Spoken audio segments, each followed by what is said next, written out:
Students, गौर coaching centre में आपका बहुत बहुत स्वागत है। आप जुड़ रहे हैं संकल्प सर के साथ। Today we are going to discuss chapter 1 introduction to accounting, class 11th, subject accountancy, and this is lecture number 3rd। तो स्टूडेंट, आज हम डिस्कस करें what are the users of accounting information. तो हमने 2 लेक्चर तक बात करी कि यूजर्स हम काफ़ी देर से बात कर रहे थे, तो हम समझ लेते हैं यूजर्स होते कौन। तो यूजर्स 2 तरीके के होते हैं, internal users and external users. Internal users का मतलब है जो फर्म के अंदर के, मतलब जो कंपनी के अंदर जो काम कर रहे हैं वो इंटरनल यूजर्स हैं, और जो कंपनी से बाहर हैं वो सारे के सारे एक्सटर्नल यूजर्स हैं। तो कंपनी के अंदर कौन है? कंपनी का ओनर, मैनेजमेंट है, और एम्प्लॉयज है, और वर्कर्स हैं। तो इसका मतलब जो ये इंटरनल यूजर्स हैं, ये अपनी इंफॉर्मेशन को यूज करते रहते हैं कि ओनर्स यूज करता है कि भैया कि कितना पैसा उसके पास आ रहा है, कितना जा रहा है। मैनेजमेंट भी फंड के बारे में उसको यूज करता है कि कितनी कॉस्टिंग आएगी, कितना फंड इन्वेस्ट हो रहा है, कितना पैसा हमारे पास आ जाएगा। और ऐसी एम्प्लॉय भी होती हैं, एम्प्लॉयज होते हैं, और वर्कर्स होते हैं जो इन्फॉर्मेशन को यूज करते हैं कि हमारी कंपनी क्या कर रही है। एक्सटर्नल यूजर्स क्या होते हैं?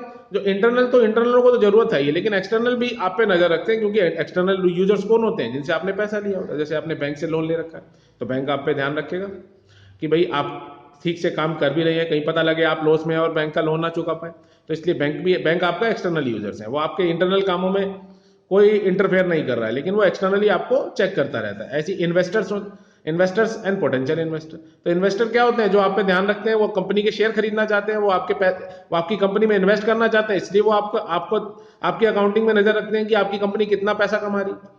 और पोटेंशियल इन्वेस्टर क्या होते हैं? जो वाकई में जिनके अंदर पोटेंशियल है, जो पैसा लगाने के लिए बिल्कुल तैयार बैठे हैं कि अगर आपकी कंपनी अच्छा परफॉर्म कर रही है तो वो तुरंत आपकी कंपनी में पैसे इन्वेस्ट कर देंगे।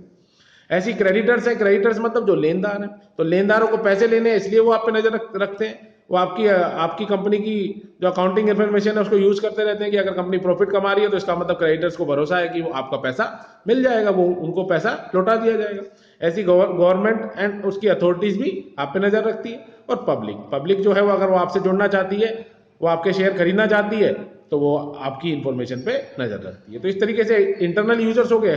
इंटरनल मतलब जो फर्म्स के अंदर के लोग हैं, और जो फर्म्स के बाहर के लोग हैं वो एक्सटर्नल यूजर्स होते हैं, जिसमें बैंक आ गया, क्रेडिटर का मतलब लेनदार, जिनको पैसा लेना है वो तो आप पे ध्यान रखेंगे ही। ऐसी गवर्नमेंट है, पब्लिक है, इन्वेस्टर्स है। अब आता है qualitative characteristics of accounting information. तो अकाउंटिंग इन्फॉर्मेशन की क्वालिटेटिव कैरेक्टरिस्टिक्स क्या क्या होती है? एक तो सबसे पहला है रिलायबिलिटी। रिलायबिलिटी का मतलब विश्वसनीयता, मतलब विश्वास करने लायक। तो means it is verifiable, free from material error and बायस। तो आपकी रिलायबिलिटी को चेक किया जाता है कि वो वेरीफाई होनी चाहिए, कि उसके अंदर कोई गलती नहीं होनी चाहिए, कोई एरर नहीं होना चाहिए, कोई बायस नहीं होना चाहिए। बायस का मतलब कोई पक्षपात नहीं होना चाहिए, कि वो एक बिल्कुल स्ट्रेट फॉरवर्ड काम किया जाना चाहिए। तो ये रिलायबल है कि अगर आप कोई फ्रॉड नहीं कर रहे हैं तो आपकी इंफॉर्मेशन रिलायबल। रेलेवेंस होनी चाहिए। रेलेवेंस का मतलब है information is relevant if it meets the need of the users in decision making. अगर यूजर्स के काम आ रही है तो आपकी इंफॉर्मेशन रेलेवेंस है। वो डिसीजन, अगर यूजर्स आपकी इंफॉर्मेशन के आधार पर अच्छे डिसीजन ले सकते हैं तो वो रेलेवेंट हो जाएगी। अंडरस्टैंडेबिलिटी मतलब आपकी इंफॉर्मेशन इस तरीके से प्रेजेंट की जानी चाहिए कि कोई भी इसको आसानी से समझ सके। तो must be presented in a manner that the users are able to understand it. और कंपेरेबिलिटी होनी चाहिए कि users should be able to compare the accounting information. वो कंपेयर कर सके कि भैया आप अदर कंपनी के आधार पर या पिछले सालों के आधार पर आपकी इंफॉर्मेशन को वो कंपेयर कर सकते हैं। तो कंपेरेबिलिटी की विशेषता भी होनी चाहिए। तो reliability, relevance, understandability and comparability.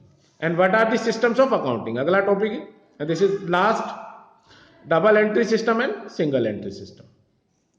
तो डबल एंट्री सिस्टम क्या होता है? जिसमें 2 एस्पेक्ट होते हैं, एक डेबिट होता है स्टूडेंट और एक क्रेडिट होता है। मतलब कोई चीज आई है बिजनेस में वो भी हम रिकॉर्ड करेंगे, कोई चीज गई है हम वो भी रिकॉर्ड करेंगे। तो डबल एंट्री सिस्टम, तो आपकी बुक का नाम ही स्टूडेंट क्या है? Double entry. तो डबल एंट्री सिस्टम आपकी बुक का ही नाम है। तो ये आप समझिए कि डबल एंट्री का मतलब क्या हुआ है कि अगर कोई चीज आ रही है हम उसको भी रिकॉर्ड करेंगे, कोई चीज जा रही है तो हम उसको भी रिकॉर्ड करेंगे।